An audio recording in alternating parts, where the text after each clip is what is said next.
Today I'm making tinctures, and for the sake of time I'm actually making 6 different tinctures all at once. So we're going to rapidly walk through this process together. You can find a link in the caption below where you can go to my blog and get the full rundown and recipe for making tinctures and why this process is important for home herbalism. We're starting today with a white willow bark tincture. White willow bark is incredible for pain relief, and so this tincture will be primarily used for pain, any kind of pain really, joint pain, arthritis, injuries, anything like that. This tincture will be wonderful. And you can see we always have to give it a shake after we combine our herbs and our alcohol base. Next, we're moving on to the next tincture, and this is going to be with Riola Rosa. You'll see some of the herbs we're using today I grew myself and I've dried them, and others I purchased. This particular herb is one that doesn't grow in my climate, so I had to order it online. Riola Rosa is wonderful for balancing the nervous system, and it's particularly helpful if you struggle with high cortisol levels.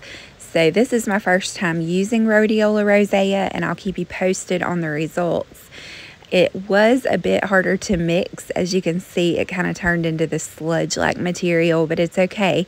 It's not supposed to dissolve. It's only supposed to steep. So we'll add our lid, and then of course we got to give it a shake.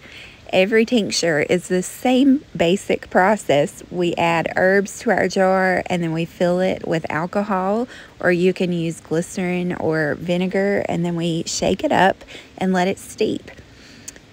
Here we made a mess, but I'm using goldenrod for the next tincture. Goldenrod is one of my favorite herbs, and we foraged this goldenrod. You might have seen that video if you're following us on Instagram.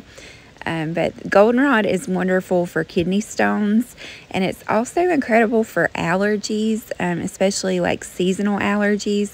If you struggle with fall or spring allergies in particular, a goldenrod tincture is helpful.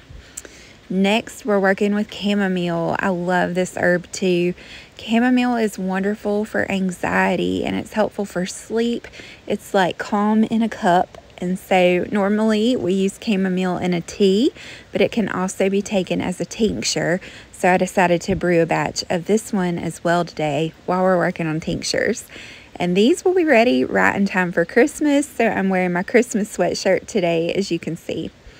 Next, we're working with Tulsi. This is a wonderful adaptogen herb, meaning it's great for every day just to help the body stay in balance.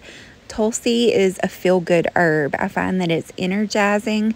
It can level the mood. It's wonderful, especially for women with PCOS. Tulsi is an herb I use often in tea, but today, again, we're making a tincture with it.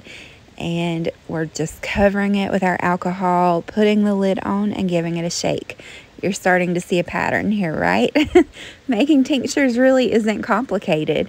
These are going to sit and steep on my bookshelf for several weeks, and then we will come back and strain these together, and I will show you the final product, and then we bottle them up.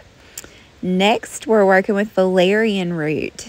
This guy is a strong plant. It's great for sleep, but it should be used with caution. Not everyone should use valerian. If you are pregnant or nursing, don't use valerian root. Always check with your doctor or pharmacist when working with herbs to make sure they won't interact with something you're already taking. But we're doing a batch of valerian root for a friend of mine who has sleep problems. I think this one will be very helpful for her.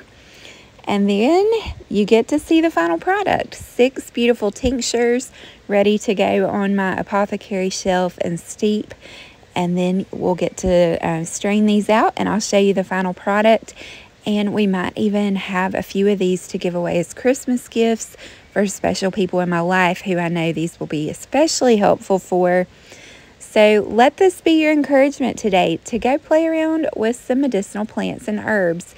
It's really not that complicated to learn herbalism, and I'd be glad to show you how. Check the link in the caption below and visit my blog to learn more.